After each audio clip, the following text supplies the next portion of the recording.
I warmly welcome you all. I'm Carlos Giraldo, Chief Economist at FLAR, the Latin American Research Fund. I would like to warmly welcome you all to the CAF and FLAR co-sponsored meeting about COVID-19 and financial stability in Latin America, a central bank technician's views. Once again, as it happened over the past 10 years and a half, we have brought together our efforts in order to promote these kind of dialogue forums. I would like to now turn to Mr. Jose Dario Uribe, Executive President of FLAR, in order to make some opening remarks. Good afternoon.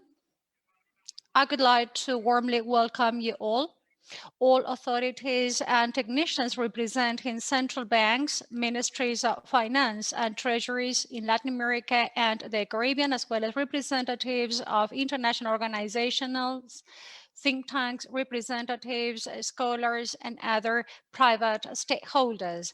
Once again, as Carlos Giraldo has just said, the CAF and FLAR have brought together our efforts in order to promote technical dialogue fora just like this one. We promote dialogue spaces like this in order to promote the implementation of public policies that can safeguard macroeconomic stability and financial stability across the region.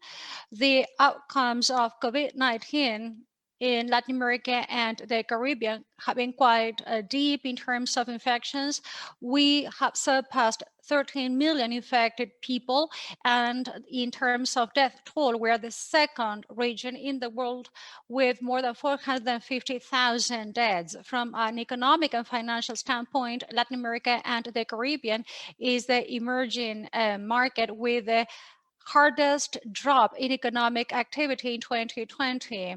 So this has required the allocation of tax resources in order to strengthen the capacity of the health systems in order to support the different households. So monetary and financial policies have been accompanied by some tax exemptions and have been implemented based on the characteristics of each economy. All these measures pursued different goals. For example, keeping the good performance of the payment system while stabilizing financial markets, all the way to providing some relief to households and companies, as well as boosting credit into the economy. So monetary and financial institutions have played a key role in those countries whose central bank representatives are attending this meeting: the Central Bank of Chile, the Bank of the Republic, the Mexican Bank, and the Bank of the Reserve of Peru.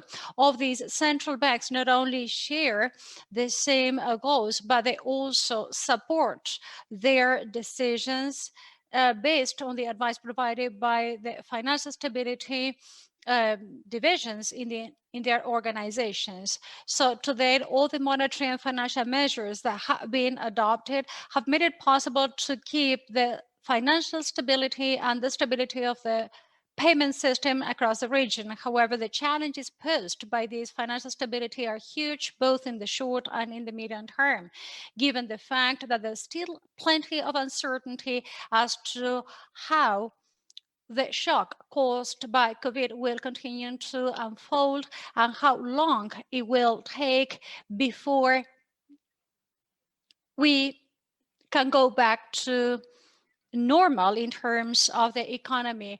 We consider, therefore, that this dialogue space is important in order to share experiences and our perspective as to the COVID-19 shock from the perspective of central bank technicians, especially with regards to the financial effects of COVID-19 and the key policy measures that have been taken in order to address such fallouts, as well as financial measures and their integration with other policies, and also the challenges we face ahead.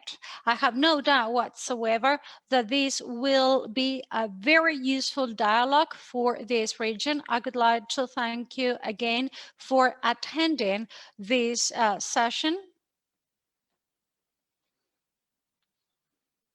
So once again, welcome to this virtual webinar. Thank you, Mr. Executive President, for your opening remarks. Next, Ariana Arriaza, the Macroeconomic Studies Director at CAF, and myself will be moderating this panel. Let me provide you with some background information. First of all, we have Solange Belstein. She is a director of the Financial Policy Division at the Central Bank of Chile since April 2017.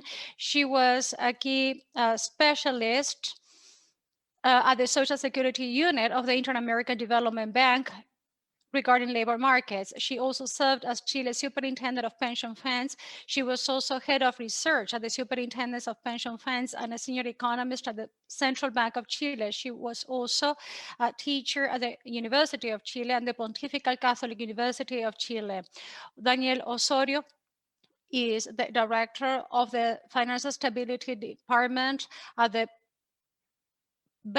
Central Bank of Colombia since 2015. He was involved in developing stress testing models that are now being used by the Bank of the Republic, and he also worked in different research projects on regulations, monetary policies, and financial stability. He was also a professor at the Javeriana University of Bogota. We also have Martin Toat. Martin is director of financial risk. He was also a senior researcher at the International Affairs Department and a financial researcher at such organization. He was also deputy manager at the Macroeconomic Research Center at the Monetary Center of Latin American Studies. And we also have Elias Minaya, who is operations manager and financial stability manager at the Federal Reserve Bank of Peru since 2018. He was an official at this bank, taking different positions. He was head of the Department of the Financial System Department. He also was in charge of capital markets and financial regulations, and he was a specialist in the department in charge of analyzing also financial aspects. So as Mr. Uribe said, the purpose of this dialogue is to share different views about the COVID-19 shock. So the main purpose is to exchange experiences, for example, as to the different measures that have been implemented, their outcomes, and how they interact with the monetary and fiscal policy, and the risks arising from financial instability going forward. We will have 3 rounds during this presentation. First, I would like to turn to Eliana Arriaza, who will be the moderator for the first round. So you have the floor. Thank you so much, Carlos. Good afternoon, everybody. It's a big honor for me to moderate this round. Central banks in the regions have taken measures that were up to the measure to the unprecedented situation we have been focusing in order to mitigate the effects of the COVID-19 shock.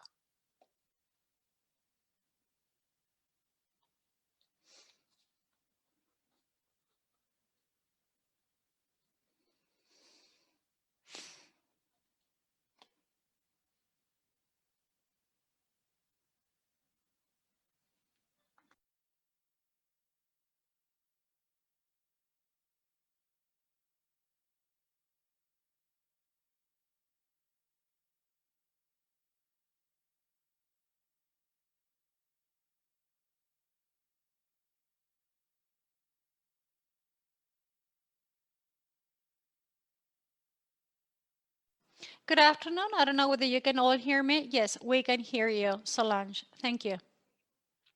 Well, good afternoon, everybody, and thank you very much for having me and for allowing me to be on this panel. During the first round of this webinar, we will therefore touch upon the situation triggered by the pandemic and how it has affected our countries. In the specific case of Chile, I should say that the pandemic, coupled with a social crisis that occurred in late 2020, 19. Therefore, at that time, we were already facing a relatively complex scenario in our economy with a significant drop in economic activity in October and November last year with a relatively quick rebound.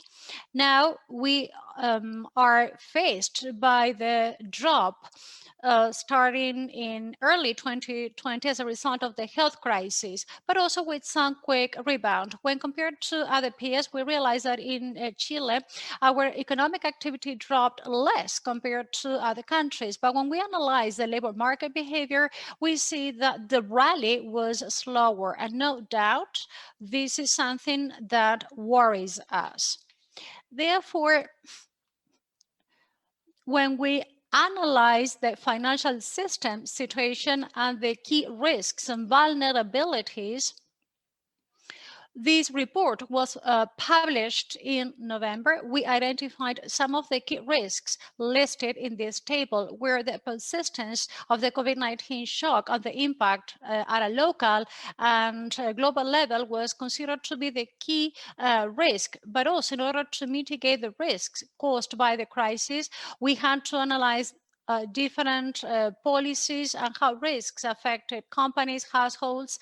Everybody, used the assistance that was available. In the case of local developments, there were some changes in regulations. That's something that we also identified as a potential risk, even though it's true that there are certain measures that can be taken in order to redress the fallout of the crisis in the short term, but one needs to take attention to medium and long-term measures.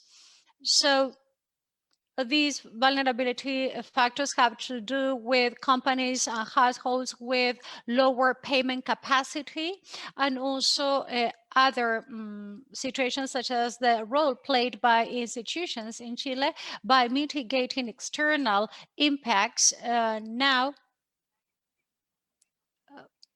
we see that the role played by these institutions is less effective compared to the past, and the mitigation measures that were taken both globally and specifically in Chile are also listed here. When taking a look at credit and its behavior in Chile, just like in other countries in the world, it took us counter-cyclical behavior, which is atypical when there is such a drop in activity, when usually credit behaves pro-cyclically. And this is thanks to the measures that have been put in place. In Chile, on the left-hand side, the graph shows that even though it's true that consumer loans plunged quite significantly, commercial credits remained active. What's more, they were on the rise despite some recent slowdown. As a result, corporates mainly have been able to keep on operating, which is quite significant. Likewise, we also see some significant rescheduling of 1.5 million transactions with amounts above the average. When we take a look at rescheduling in the banking sector, here we also see some significant amounts in terms of rescheduling of credits. Recently, this has also slowed down, but in May and April, reschedulings reached significant amounts. On the right-hand side, we can also see the program called Fogape COVID in Chile. This is a state guaranteed credit program. So we play a very important role here, because without this program, credit would have not grown as it did. There are 260,000 loans that were granted to work capital under favorable conditions. So we see a combination of state guarantees, QE, by the financial markets, and the financial regulators in Chile, and also some measures by the Central Bank of Chile providing liquidity through some liquidity programs under favorable conditions, that has also contributed to allowing this scenario, therefore providing some relief to companies and households by reactivating credits. But we see that one of the key risks we have spotted is a slower recovery. So now we have to see how policies have contributed to people's well-being. This graph shows the policies that provide liquidity facilities, therefore building a bridge in order to provide sufficient liquidity in order to go through an interim crisis. This is also contained in the IMF report. They talk about a hanging bridge in that report. This is depicted in this graph. This graph also shows that we need to meet credit requirements in order to boost consumption, productivity, etc. But if the crisis lasts too long or if it lingers, these measures may become less effective. The market might be affected. We might see some over leveraging, and therefore we might also see some defaults and drops in profitability, and bank insolvency may also be impaired or may have less leeway in order to keep credit active or up and running. Therefore, these are the key challenges as this crisis lingers. So this is what I wanted to share with you during this first round. Thank you so much, Solange. Let's move on with the experience in Colombia. Danielle, you have the floor, please. Hello, Adriana. First off, I would like to thank CAF and FLAR for kindly inviting me to join this panel with other colleagues from the region. I'm also happy to greet Professor Jose Dario Uribe, who was my boss at Banco de la República and my professor as well. So let us talk about financial stability in times of coronavirus in the case of Colombia.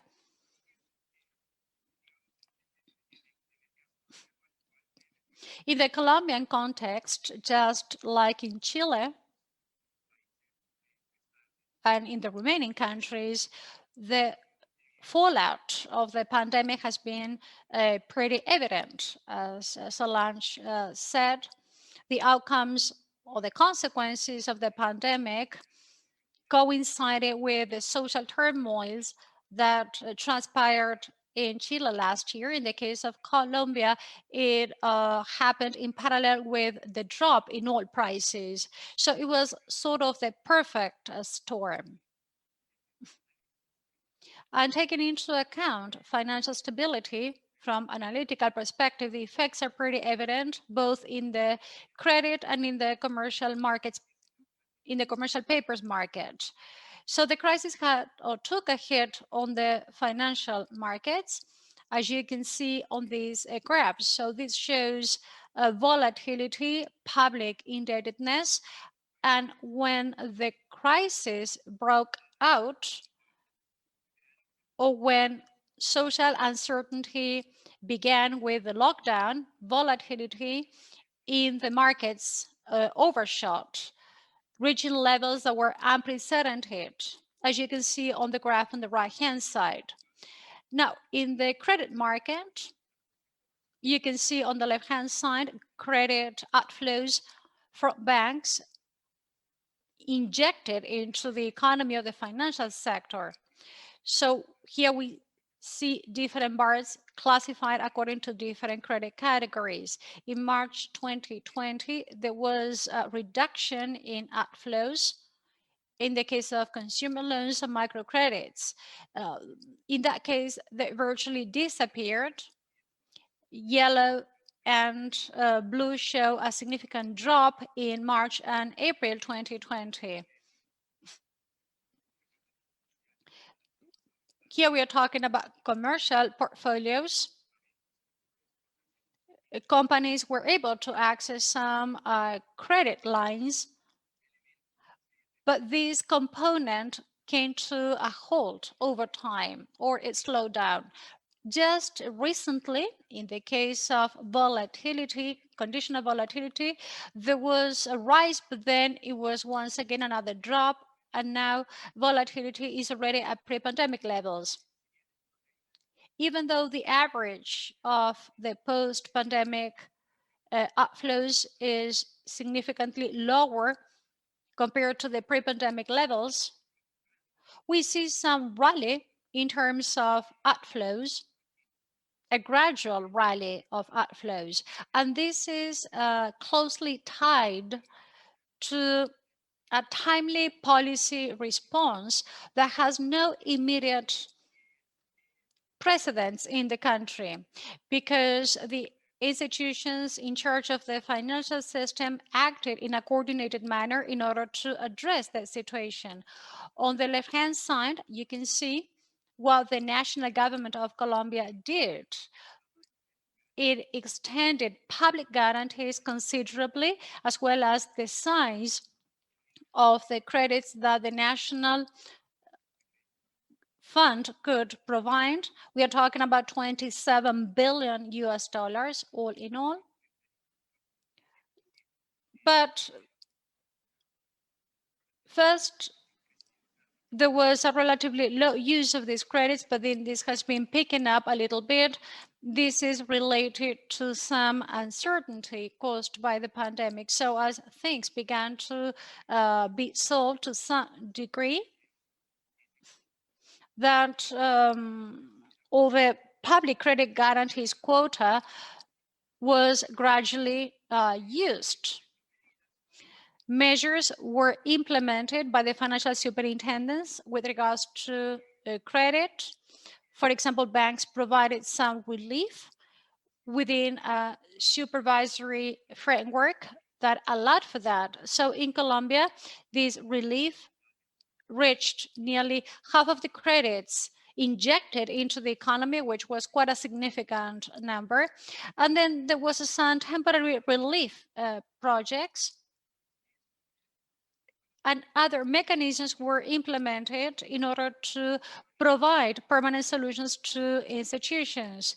For example, by providing them with new terms and conditions for their current credits.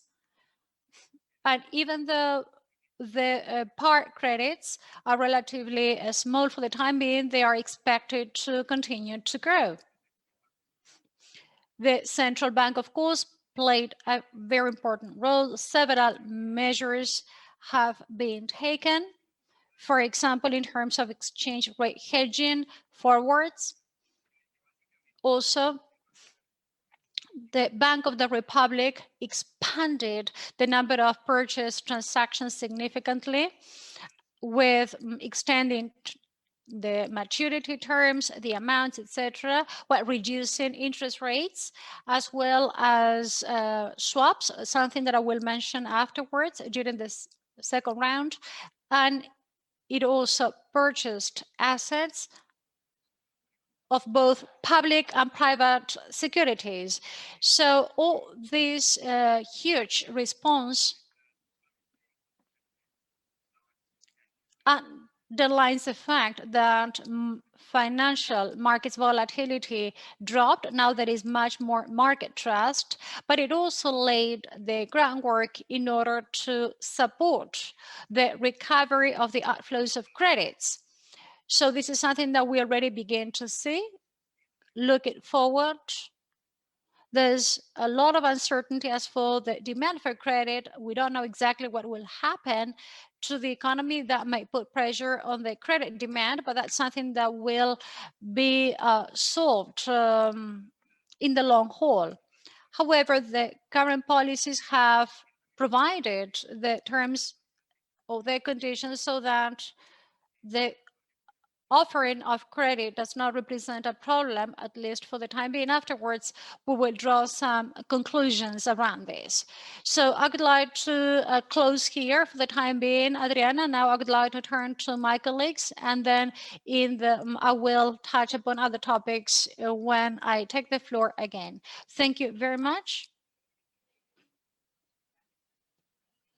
The measures taken by the central banks of both Chile and Colombia played a key role for the payment chain not to be interrupted and in order to alleviate the effects of the crisis. Let us now turn to Martin from Mexico, please.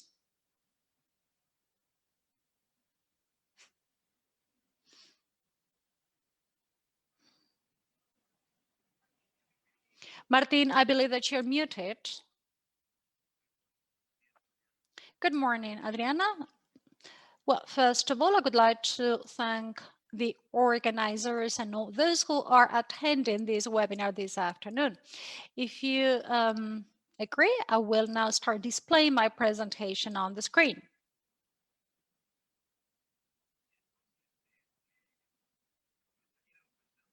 Well, I would like to start by stating that the pandemic triggered off three shocks, one in terms of supply, demand, and in terms of the financial markets, which in turn affected different macro financial variables. Therefore, starting with the supply shock, the lockdown made the production of certain goods and services very difficult. Here we are talking about productive processes, causing some alterations in the supply chain, causing some bearish markets and some pressure on inflation, plus unemployment, the drop in employment, as well as the drop in trust and the cutting of savings, plus a slowdown of global trade. All these also impacted supply, causing some pressure on the economy, as well as some pressure on pricing. So how did these major macroeconomic variables performed? In terms of the economy and inflation, we can see that the performance was not very positive in the country compared to other emerging markets. Why is this important? Well, because this led to increased tension in terms of public policies and caused authorities to face bigger challenges. As for the financial shock or the shock on the financial markets, there was a reduction in the risk appetite, causing some capital outflows, which had an impact on these macro financial variables through two channels. First of all, it caused some effects on the long-term rates in the sovereign debt markets, among other markets, as well as a drop in the price of financial assets, as well as in the foreign exchange rate. With regards to amounts, the amounts of outflows had to do with some external refinancing, so it could have caused some difficulties to local banks in order to obtain financing from foreign banks, causing some restrictions or causing or providing difficult conditions for the domestic market.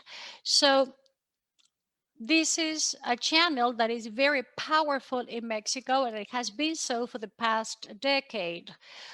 So through the supply of credits, capital flows are strongly correlated to what happens with local financing. At the bottom, we can see the pricing channel with significant rises in terms of the risk premiums that afterwards recovered to more normal levels, but not yet pre-pandemic levels. So we have different channels that work through pricing and amounts. So the two major macroeconomic variables that should be pointed out are inflation and the economic activity. They cause some non-payment or default risks, especially when it causing some challenges, especially in the case of the housing and consumption segments, whereas in the case of companies, it causes some problems with regards to their backlog or portfolios. As for the financial shock on the shock on the financial market, rates and the drop of financial assets, caused a reduction of banks' capacity to provide loans, and households and companies could not obtain loans, causing some liquidity and default problems. With regards to amounts, there was pent-up difficulties, and these could have caused some liquidity problems with some potential consequences as for the restrictions on the supply of credits in the market that could have caused increased default issues for both households and corporates. So all this has different effects on various variables. And in the case of Mexico particularly, three key measures were implemented. First, a monetary policy, then extraordinary policies in order to tackle financial markets and the financial system more directly, and then fiscal policies. Starting with the monetary policy, as I mentioned before, Mexico performed differently or not so positively compared to other EMs. And therefore, that caused the central bank to face huge challenges, having to outweigh the impact of inflation, the flows of capital, etc., and also the impact on the financial system due to the effects on liquidity and defaults. In March, the central bank decided to accelerate the cycle that it had started 2 months before, and therefore by striking a balance in order to address inflation, credit, etc., it was able to keep financial stability.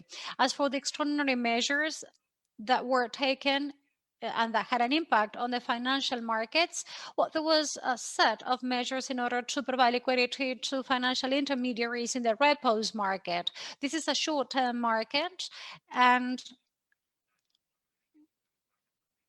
another measure was to extend the range of assets that can be used as collaterals, including government bonds and corporate debt.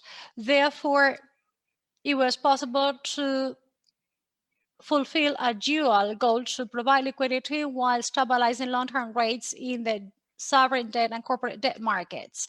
Besides, a set of measures were also taken in order to provide some relief in terms of or to ease up regulatory requirements, and that were intended to provide incentives for banks to reschedule households' credits in order to provide some relief also on defaults and non-payments. And then the fiscal policies. In broad terms, these policies made it possible to provide increased access to credit to households and corporates that did not have any access to credit at all, as well as some tax exemptions that made it possible to repay debts, mitigating some potential liquidity issues in households and corporates. And the Development Bank promoted also the credit restructuring, also providing guarantees under more flexible conditions. And that's all. And thank you very much for your attention. Thank you very much. No doubt. Mexico faced many challenges, perhaps more than other countries, for example, inflation rates, as well as product gaps, the COVID-19 shocks, and the rate situation. Now we give the floor to Elias so he can share his experience with us. Elias, you have the floor.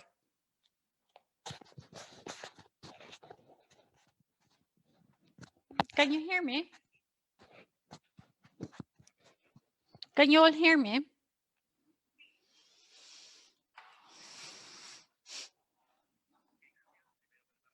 Well, good afternoon, everybody. Thank you very much for allowing me to be on the panel. Let me touch upon the Peruvian case. We have already observed that Peru was, in fact, one of the countries hit the hardest in in terms of economic activity.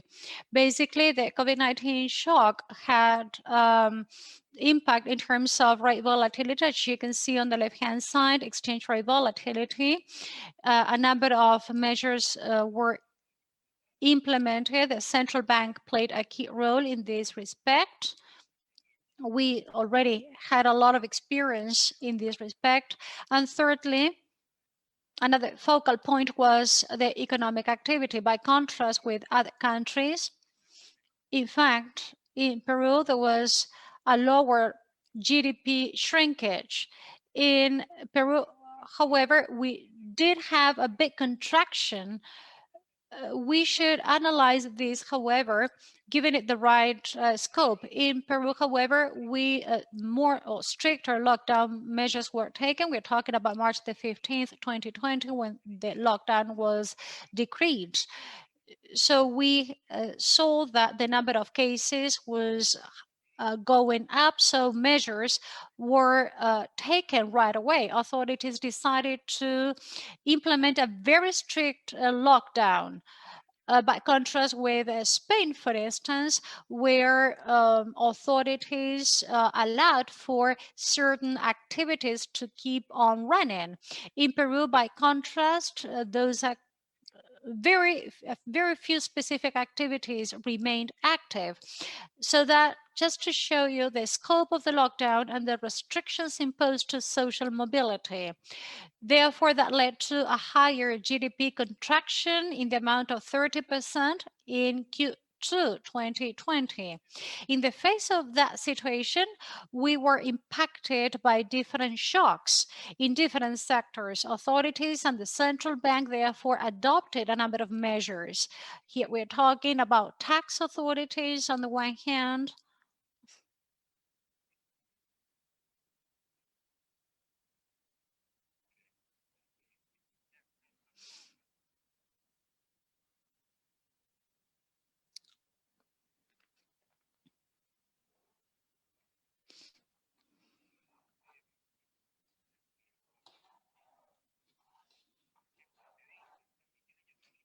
we were able to inject liquidity into the financial system, and in turn the financial system allowed for the granting of credits to corporates. This program has three characteristics: competitive auctions, in the sense that the bank takes a look at the program only if it can provide the lowest interest rates to borrowers or to clients. It's mainly targeted at corporates in this case because there was a high risk of interruption of the payment chain, and here the purpose was to regain the work capital due to restrictions and also due to the potential effects of a drop in sales.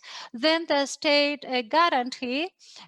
Here we're talking about 80% being aimed at large companies and 98% to smaller companies such as SMEs, micro companies rather, or companies with an indebtedness level of about $5,000, and other companies that hold debts in the amount of up to $90,000. Afterwards, we will take a look at numbers and results.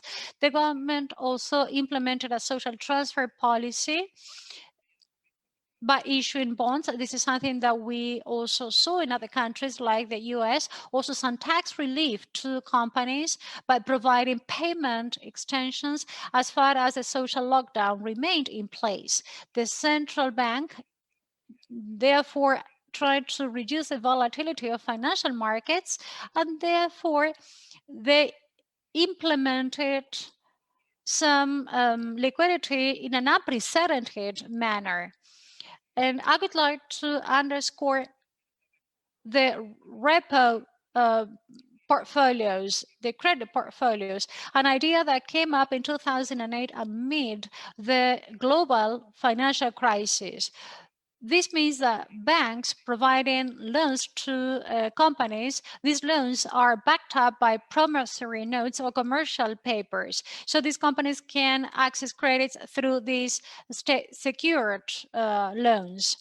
Then we have repo transactions with rescheduling. So this is another central bank program where financial institutions can access liquidity at a certain 1.5% liquidity rate only if they lower interest rates to clients by 1/5 or at 200 basis points, whichever the lower. So since late March and early April, the benchmark interest rate of the central bank was slashed down to the point of other developed markets. We're talking of a drop of 2.25 down to 0.25. This is the rate applied in Australia and other leading economies that have applied this kind of inflation derating scheme. And in closing, we also have some rescheduling allowed by the superintendents of bank and insurance, also the counter-cyclical program. This allowed for half a point of risk-weighted assets, and then also the capitalization of proceeds for all financial institutions. So banks were able to capitalize twice as much as what they used to capitalize in previous periods. Then we have the so-called Reactiva Peru program. This is an 8 percentage points over GDP. And this program also allowed for the injection of credits targeted at companies that you can see on the left-hand side in the red line. So these loans were mainly targeted at medium-sized and micro companies, 98% of companies mainly.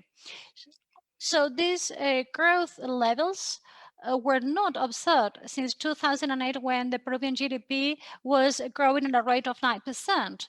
So during the social lockdown, these companies were highly likely to have no access to liquidity and might have actually gone under massively. This chart at the bottom shows some statistics. As for reschedulings in Peru, this was 30%, approximately 30% of all of the system credits were rescheduled, and reschedulings affected mainly households, like in other affected countries, and also micro and small-sized companies benefited from this loan rescheduling. And in closing, let us talk about the effects, the consequences of the health crisis on the financial system. What did banks do in the face of this situation? Since March, we could say, they have been increasing voluntary provisions. We are facing GDP contraction with plenty of uncertainty. So in Peru, banks took a prudent approach and they built up provisions in the event of some forthcoming impairments. On the left-hand side, you can see total provisions. This is depicted in the red bars, and this is twice the amount of provisions allocated in previous years, mainly before 2019. The other two graphs show specific provisions given the portfolio true impairments, and then we see voluntary provisions on the right-hand side. That is how many provisions you should be allocated in order to face potential portfolio impairments. The two graphs at the bottom show the increase of defaults or delinquency. The default ratio, if we remove the Reactiva program that accounts for 20% of total credits, we see an increase here, a gradual increase though. So Reactiva and the rescheduling programs allow or prevented a high increase in non-performing loans. Then we see a lower financial margin here. We will see how this happened. And also The provisions that were allocated taking a prudent approach also had an impact on profitability. In the third round, we will talk about provisions and what we expect going forward. For the time being, thank you for your attention. Thank you, Elias. It's been very interesting. I believe that we can draw the following conclusions about this first run. I believe that the extraordinary measures taken by monetary and fiscal authorities, such as cutting rates,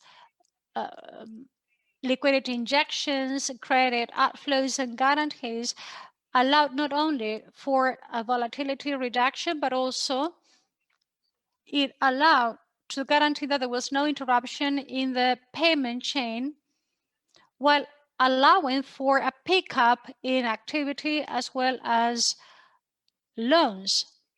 Afterwards, Elias will explain how loans in Peru were mainly targeted at this goal.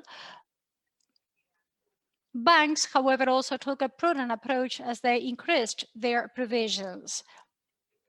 We now come to some questions that are part of the second round. Several analysts claim that so far we have not yet seen the true effects of COVID on the balance sheets of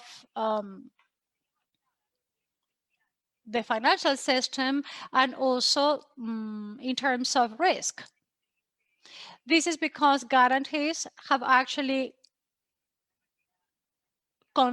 contained defaults or non-payments. But once this is over, we will start to see the true effects of the pandemic on the balance sheets of the financial system. The questions, therefore, are the following for each of the panelists. The first question is, what could happen in the short term in terms of the balance sheets of the private stakeholders in the financial system, and also in the non-financial sector that perhaps have fewer opportunities, and how can we distinguish when or how can we spot the solvency or liquidity problems that might arise at some point down the road, and also the impact of the fiscal and monetary measures with regards to financial stability.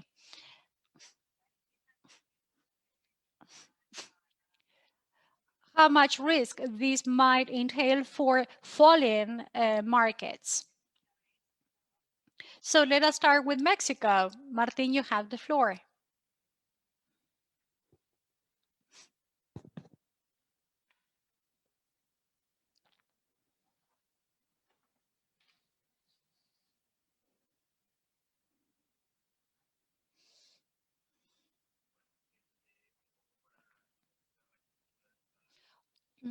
Well, let me go to the slide that answers this question. First, I will talk about liquidity, following with delinquency, and then the interaction between the different types of policies. Starting with liquidity, I should say that the Mexican financial system was on the upside, mainly due to the implementation of the liquidity hedging ratios in 2015. However, despite this upside position, in March, as a result of the pandemic, there was an increase in liquidity risks, mainly with regards to the largest financial intermediaries. This was afterwards offset. It was reversed thanks to increased liquid reserves in banks. Now, in line with what Adriana said, talking about the private sector, it's true that perhaps we have not yet witnessed the true overall impact of the dropping of activity on delinquency.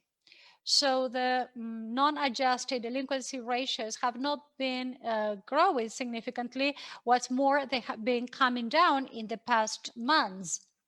But if we try to explain this or the reasons why this has happened, usually this is due to the strategic behavior of banks. And this can be observed when we compare the delinquency ratios on the left-hand side or the ORs with the adjusted indexes or ratios on the right-hand side. So there was a transition with regards to the current portfolio towards the so-called punishments and haircuts. So the fact, well, this was the reason why we have not yet seen a big impact on delinquency, because of the strategic behavior of banks that have been cleaning up their balance sheets. Another reason might be related to the implementation of special accounting criteria, or CCE, that made it possible to partially or fully defer the payment of certain credits.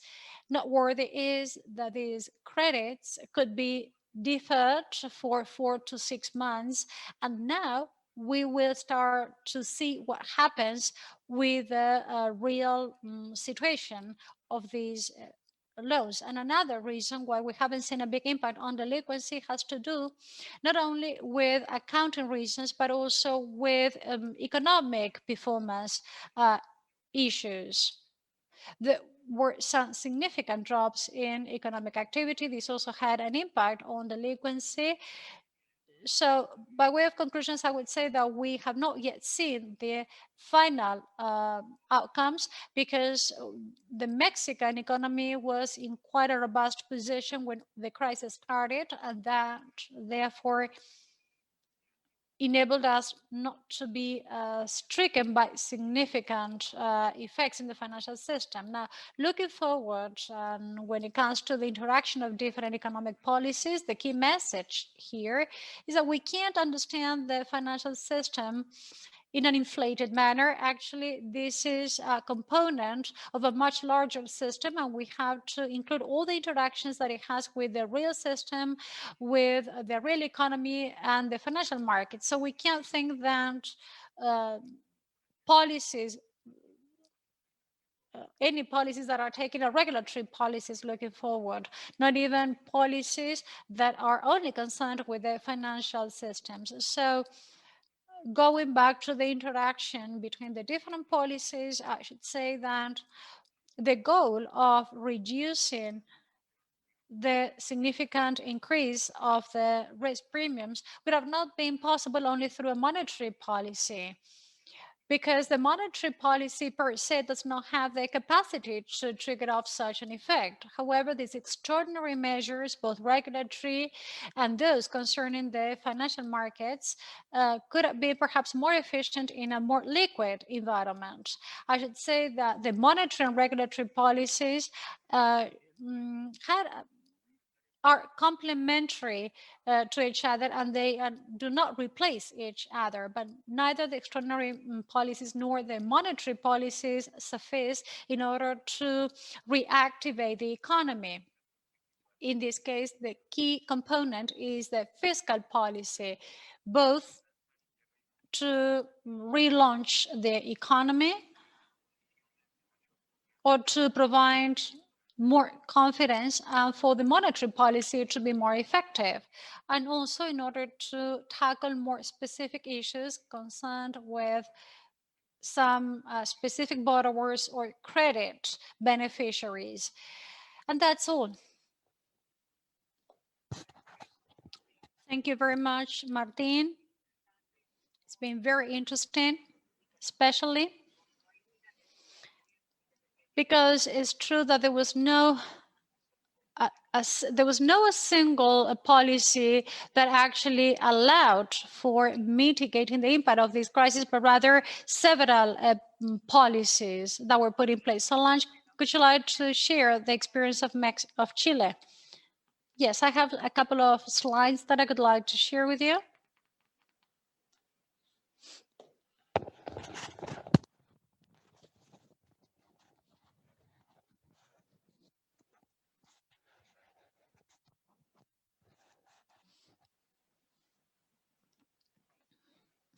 There you go.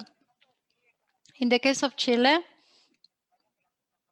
as we have observed in several presentations, this had a strong impact on the non-financial system, that is to say, corporations and households.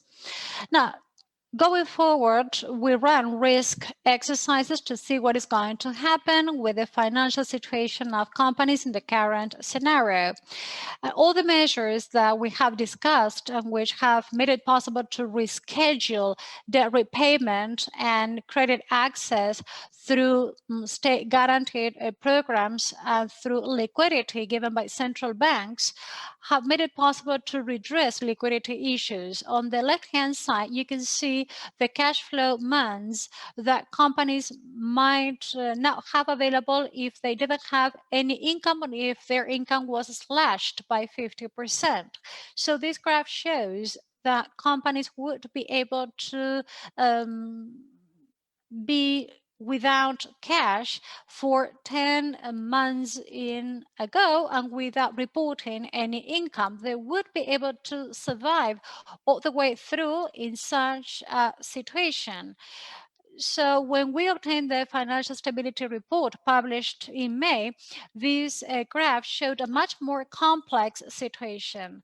These bars, the period of 0 to 3 months, we can see the companies that could only have liquidity for 3 to 6 months. That was less than 20% of companies. In May, when all these measures were being implemented for companies to access liquidity, this percentage rose to over 50%. So more than 50% of companies would have been able to only cover 6 months of liquidity. So thanks to all the liquidity measures that were taken, this was addressed. Now, no doubt, this has many positive effects together with the monetary policies providing low rates for several months in a row, and also thanks to the fiscal policies providing access to state guaranteed credits. Now, when we analyze solvency of companies going forward, we forecast losses of profitability or interest rate hedging, we see that the situation becomes more complex and if activity does not pick up over time. With regards to the impact on the banking system, like we mentioned before, delinquency behaved quite positively. Consumption delinquency, as you can see in the graph in the middle, came down, the same as housing loan delinquency and retail delinquency. In turn, provisions also went up similarly to other countries, as we have already seen. Therefore, this is how the banking sector behaved, showing that rescheduling and all the measures that have been put in place have made it possible to keep delinquency under control, but that doesn't mean that in the future payments will be honored. In fact, we are talking about risks that could actually surface out in the forthcoming months. When taking into account the banking situation right now, according to some latest reports, the banking system has been able to withstand the drops that have occurred. The banking sector has behaved or performed quite well, keeping at regulatory levels, but less than in previous periods, as you can see on the right-hand side. Here, the capital leeway of banks is a little bit lower compared to historical values, but we are talking about a significant crisis where the banking system has been able to withstand the situation. Now, we will have to see whether the banking system will be able to withstand credit requirements in the future. All these measures, once again, has enabled banks to provide, therefore, credits, and this coupled with an expansive fiscal policy and the monetary policies that have been put in place, and all this has allowed also for reschedulings, and this has been critical in order to avoid massive delinquency across corporations or liquidity crises that always cause any economic recovery to be more difficult. Thank you, Solange. So in the Chile, the financial system was strong enough to withstand the situation, but in the future, problems might arise if the crisis lingers too long. And that's something that we have to wait and see, because a second wave might cause trouble to institutions. Let's now move to Peru. Elias, you have the floor. Okay, thank you, Adriana. Here I would like to talk about the effects of the measures taken. The IMF applies this methodology that associates financial and macroeconomic variables. It's called growth at risk. Here we see on top, the green line shows what could have happened if if the program Reactiva Peru had not been put in place. So we have the scenarios with Reactiva and without the Reactiva program. In the second case, and with no liquidity injection by the central bank, there could have been a huge number of companies going bankrupt, causing also unemployment to skyrocket, causing also high delinquency rates in the system. That would have been the effect after March. In March, we forecasted a significant contraction, something that we didn't see in the past 100 years. So that shows that the Q2 contraction is equivalent to what happened in 1930 and 1931 when the Big Depression took place.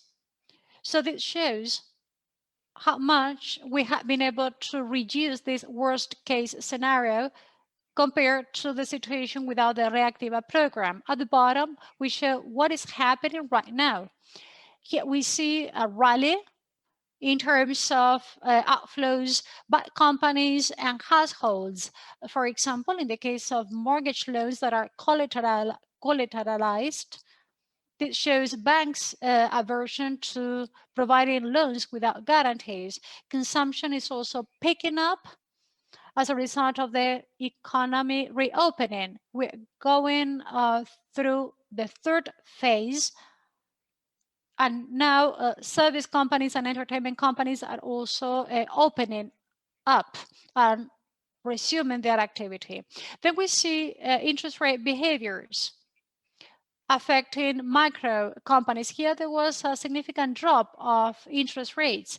And even though Reactiva is going through the last phase, we are talking about 55 billion soles already. That is the cap. The cap, it's nearing the cap, which amounts to 60 billion. Right now, this is 1/3 compared to the pre-pandemic levels, and the same applies to SMEs. So here we have two key messages. Reactiva has allowed for a reduction of the probability of defaults by companies and also households, and it has also reduced the financial burden because it has cut interest rates, therefore fostering the monetary policy. At the time, there was a very low benchmark rate standing at 0.25 compared to, well, similarly to other developed countries. So this has had internal positive effects in domestic demand and also positive effect on employment and above all financial stability. And in the third round, we will see what we should expect for next year. Thank you very much, Elias. Let us now give the floor to Daniel so he can talk about their experience in Colombia in this regard.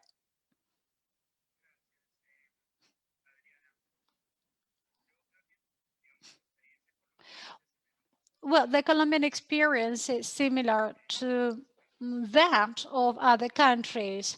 Now, going back to the question as to what is going to happen to balance sheets in the real economy, in the non-financial system, I'm sure that balance sheets will be markedly impaired as a result of the pandemic.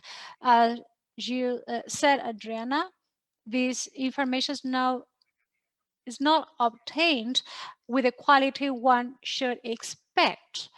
But according to our estimates, the number of companies that are in a fragile situation, in the sense that their indicators surpass certain estimates that we have made in the risk department, we see that there is a percentage of companies that have become insolvent. The financial burden of households has also gone up. That is to say, the percentage of outflows compared to their income has also gone up significantly due to a significant decline in households' income. This will be one of the effects. In Colombia, this will be perhaps the worst recession in history. So no doubt, if we consider only our historical experience, recession plus impaired balance sheets in the real economy, this will not be an exception, and credit risk will certainly be materialized to a significant extent. What has happened so far? Well, I would like, we will talk about vulnerabilities in the third round, but now I would like to talk about the increase of the past due portfolios, portfolios that are more than 1 month in arrears. When the pandemic started out, past due portfolios declined very significantly in the case of consumption and households. But we are in a recession and past due portfolios came down, but that was thanks to the measures taken by the financial superintendents.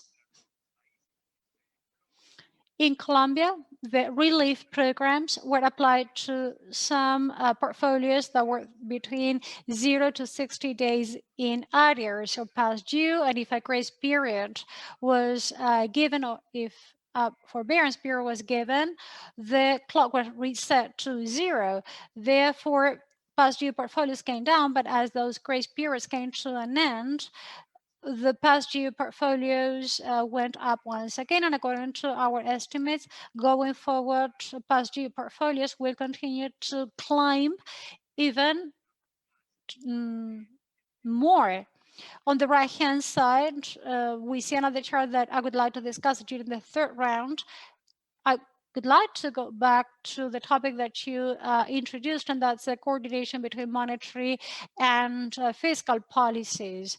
I fully agree with the comments made by Martin with regards to how these policies complement each other, how monetary policies have natural limits in this shock, and the fiscal policy therefore has to step in.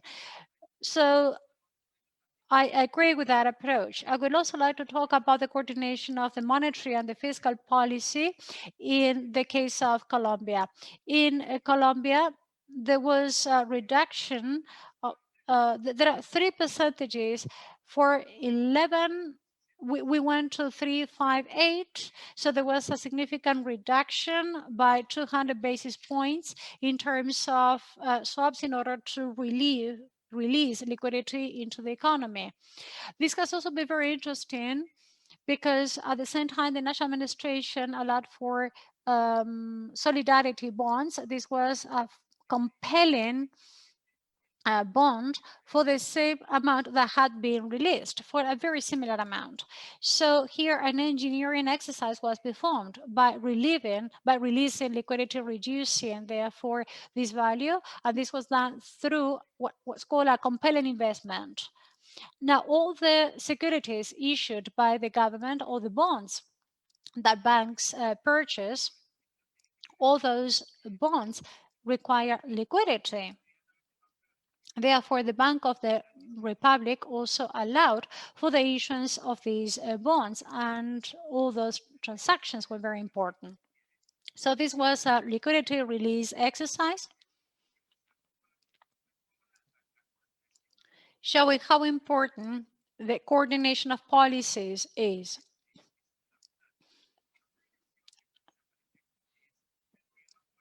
Then the government expanded state guaranteed credits, and as Elias said, in Colombia, repos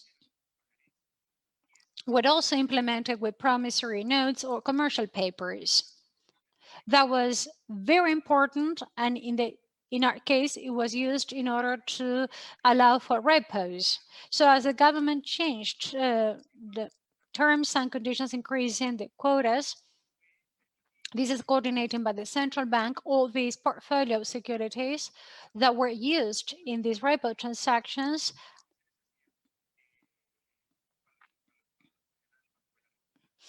were used so that the stimulus was given by guarantees without being affected by the monetary policy. And that was critical, taking into account that in the specific case of Colombia, the Bank of the Republic understood its legal mandate.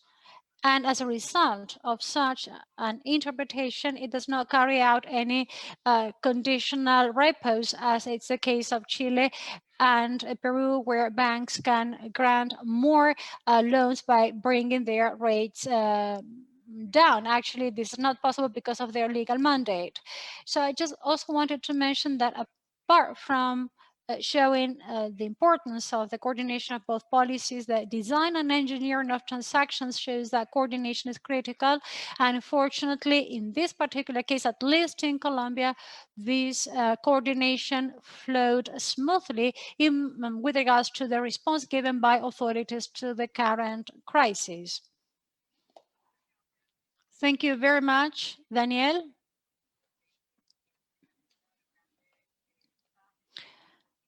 I believe that coordination and the implementation of these policies has been critical in order to secure that payment systems continue to flow smoothly, the same as credits. Banks stood at a relatively robust position, as in the case of Chile, in where there's still some resilience left, but perhaps the main risk may lie in the fact that this crisis may linger longer than expected. So now I'd like to close, and I'd like to turn back to Carlos so that he can start with the last round. Thank you very much, Adriana. So let us now start with the last round. Based on the previous presentations, it's been made clear that the scope of the measures taken has been very important, as well as the complexity that exists with regards to the interaction between fiscal and monetary policy. Looking forward, the crisis effects could be very sharp and long-lasting. And as mentioned by the different panelists like Martin, we have not yet seen the overall effects. For the time being, the measures that have been adopted have allowed for keeping the financial stability of the economies. Now, I would like to take a look at the future.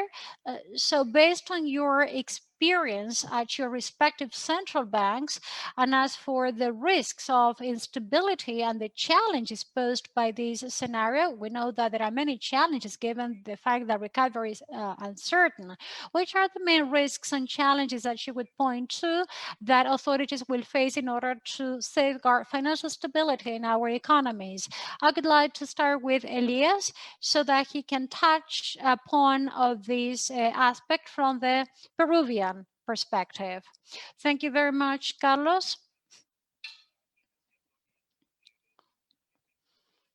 Well, along the lines of the previous slides, here I can show the stress tests run in Peru to prove the quality of the portfolios, the delinquency ratio, and the global capital ratio. But here we expected a GDP shrinkage between -10 and -12 after the latest measures put in place, and some rally next year coming from an increase in the price of raw materials. Right now, they stand at an attractive price of 350. We also show investments picking up the same as employment. So we expect sort of a V-shaped recovery. Therefore, when talking about delinquency, the opposite would apply. Delinquency will grow gradually. We have some expected losses. They are not non-expected losses, or we do not longer have the uncertainty that we had at the inception of the lockdown. We believe that based on our estimates, delinquency will stand at 10%, and this may slow down gradually as the economic activity picks up. The highlight here is that Peru has built up significant capital ratios. We implemented Basel III in 2017, and as a result, the financial system in Peru now has better quality capital and additional buffers in order to face extreme situations, while building up provisions, pro-cyclical provisions. We began doing this in the past. All these buffers provide the leeway the system needs in order to absorb any potential losses that might occur in the future. Plus, the national administration's measures that have been put in place, and also the Reactiva program we have already described. For all these reasons, we expect a better scenario next year. Delinquency will continue to grow, but it won't be so severe. So that's more or less, well, my closing conclusion. Thank you, Martin. So the starting point of our financial system in the particular case of Peru is quite positive, because you're starting out with good solvency levels and with a good buffer. Now I would like to turn to Martin so he can share the Mexican experience with us with regards to future risks to financial stability. Martin, you have the floor.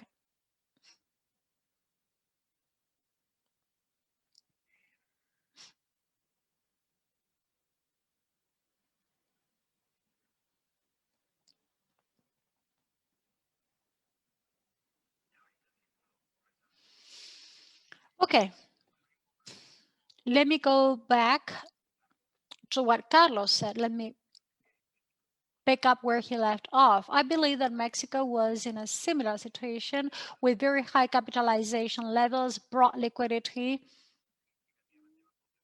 and low delinquency or default levels. So taking into account the starting point and the effects the pandemic has already had, and also taking into account other challenges that are yet to come, let us start with the effects that the pandemic has already had.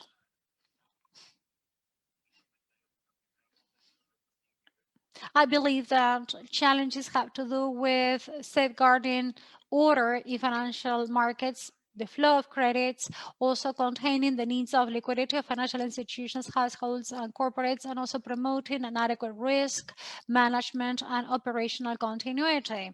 Also, in connection with my previous comments during round two, as for the interaction between the real economy, the financial system, and the financial markets, I believe that many of these challenges have to do with mitigating the potential impact of the negative effects on the economic activity and employment. Looking forward, there are risks which are mainly tied to the evolution of the pandemic, or how it will eventually play out, and also the development of new vaccines. In the particular case of Mexico, we have to take into account what happens with fiscal support, as it's the case in more advanced economies. In EMs, however, we might see increased volatility in international markets and therefore a recomposition of flows towards lower risk assets, as well as a slower national economy recovery. To me, this last point, which is cross-cutting in all emerging markets, has some peculiarities in the case of Mexico, because Mexico, or the Mexican economy, is integrated into value chains that are closely tied to those of the United States and also international trade. So that's perhaps one of the last risks that is also tied to a third risk, which has to do with the possibility of the US recovery being slower than expected, causing therefore a delay in the Mexican activity pickup. And a fourth risk, which is also specific to Mexico, has to do with the current situation of the number one oil company in the country that also poses a risk. This is not a subjective assessment as to the probability of occurrence of these events. I'm just putting this forward as a future risk, regardless of its likelihood. So the sovereign rating might be adjusted the same as Pemex rating might be adjusting, causing some portfolio readjustments consequently. And that's all on my side. Thank you very much. Thank you, Martin. No doubt, external components are critical to our economies, and capital risk, volatility, and capital flows are all determinant factors. Looking forward. Now, I would like to give the floor to Daniel so that he can provide his view from the perspective of the Colombian economy.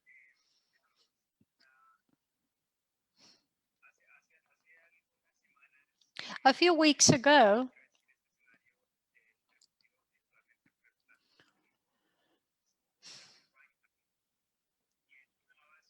you had one speaker who spoke about an invisible financial crisis. That's quite a strong statement. I do not necessarily agree, however, with such a statement. However, she said, or there were actually two concepts underlying her thoughts. She said that the effects of the crisis are still to be unfolded. And then she said something that is critical and that we should bear in mind. She said that in this crisis, or that this is a temporary crisis, no doubt, the virus will disappear sooner or later, there will be a vaccine, but the scars of this crisis will be permanent. And that should be taken into account. Evidence about past recessions show that permanent recessions imply that in general economies and the economies in our region will become poor permanently. There will be a drop in income and therefore a reduction of the economies, the financial systems, the size of credit, and the transition. And the main vulnerability that we are facing with regards to financial stability is how we shift from the current situation to one situation where the effects of the crisis will be more permanent. In this transition process, and in transitioning towards that scenario, let me advertise the report that we published 2 weeks ago. That's available to all of you if you're interested. We said that there's plenty of uncertainty. There's uncertainty around the present times, not only about the future. Yes, of course, we don't know how we will recover, whether there will be second waves or another lockdown or a quarantine, but there's another uncertainty about the present. The effects of the crisis are still to unfold, even the real scope of the crisis.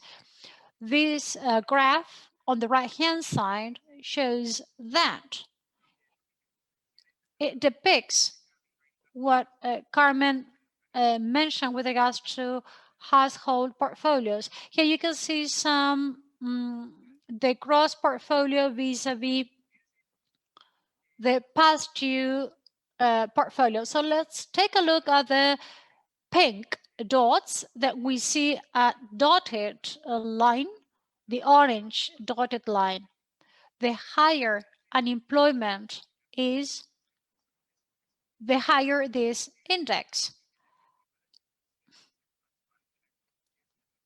This is a nonlinear relationship, so the higher unemployment, the higher the index of past due portfolios. The yellow dots, on the other hand, between April and September, are very far away from the other dotted line. This is because the past due portfolio ratio was quite low due to the mitigation measures taken by authorities in Colombia. So the question I have going forward, and this is another way to analyze vulnerability, is the following. I don't know whether my cursor is working properly or not, but what I can say is that these yellow dots, well, unemployment went up in April up to 20%, and it has shifted towards the left, and now we are standing right here. In September, we reported this dot. Therefore, the question is, how fast are we going to go back to the dotted line? Are we going to go back quickly without the past due portfolio to be affected, or will it actually be going up? From the perspective of the Bank of the Republic, it's likely that this unemployment rate will stay at 14% for a long time. So it will go back to this line at some point, but in a more vertical trajectory. So the past due portfolio index might go up. If today we are talking about below 6%, we might expect up to 15% if we remain at this unemployment rate. Chances are that it will follow a north-west trajectory, therefore reaching 11 or 10%. How will the financial system absorb past due portfolios during this transition process? Well, that's the key question. Will there be more provisions? Well, yes, banks have allocated more provisions, but there's another aspect which is also important.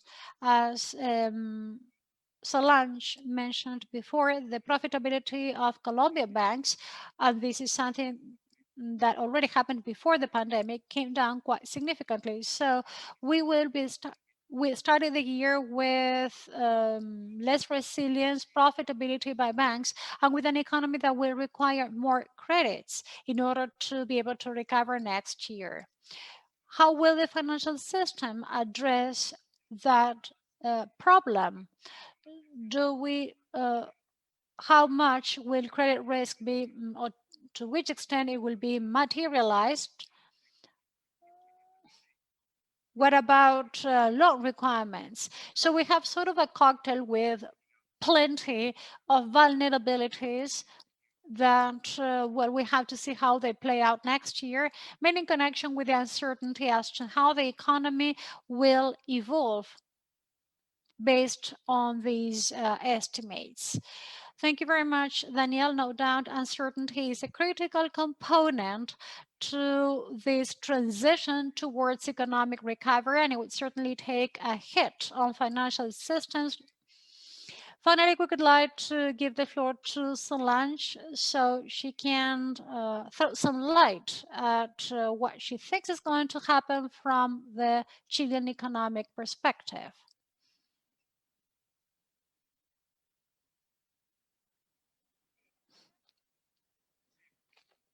Yes, we can hear you, Solange. We're talking about uncertainty. That's something that I wanted to touch upon in closing. I believe that this is the big question we have looking forward, because this is a very complex scenario. It's very difficult to predict how long the health crisis will last, how deep the scars will be in the economy. We don't have all the data in order to actually provide an accurate diagnostics.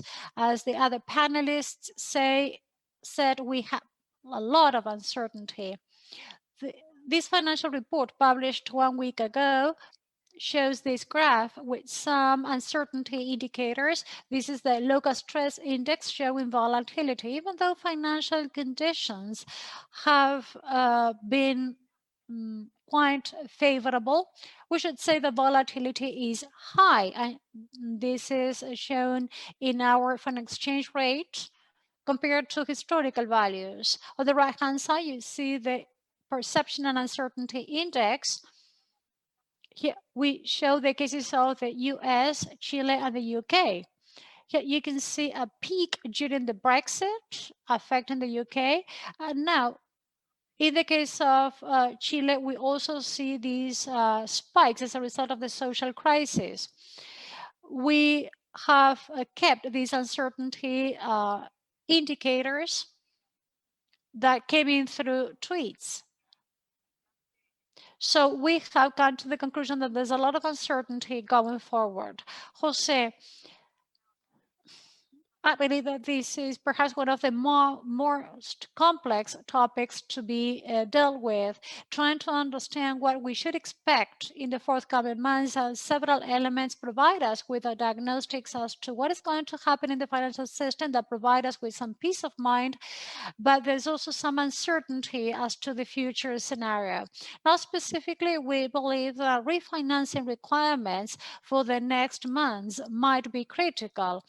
Regardless of credit growth per se, in Chile, we focused on the early months of the crisis on increasing the number of credits.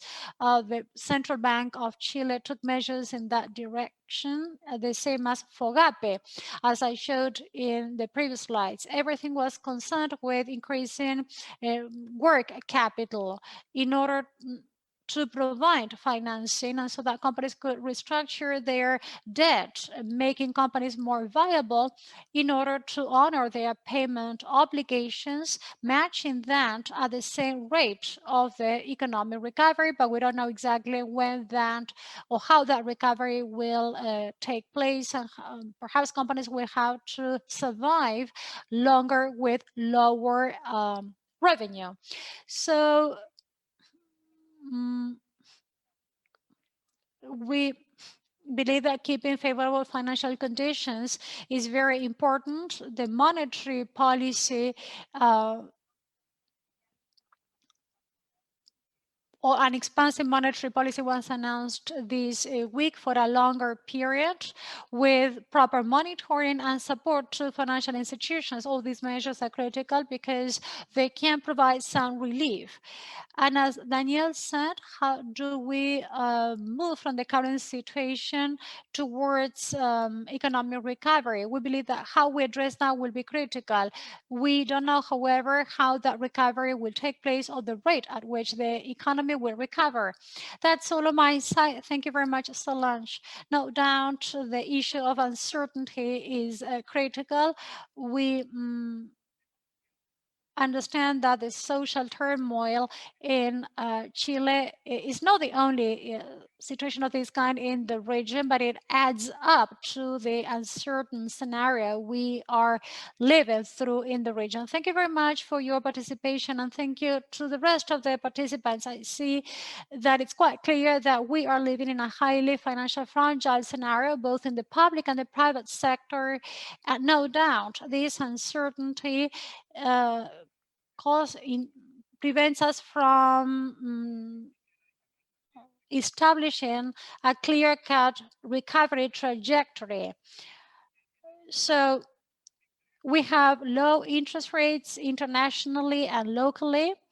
they might remain low for a long time, and that might reactivate risk. Well, actually, there are so many things that we could continue talking about, but we are right over time. So once again, thank you very much for your participation, because this panel has been highly useful. Thank you also to all attendees, and we hope that you will join us in future events. It has been a very fruitful dialogue. Thank you to all of our audience, and we're also thankful to CAF for sponsoring this webinar together with FLAR. So keep safe and have a nice rest of the week, and Merry Christmas.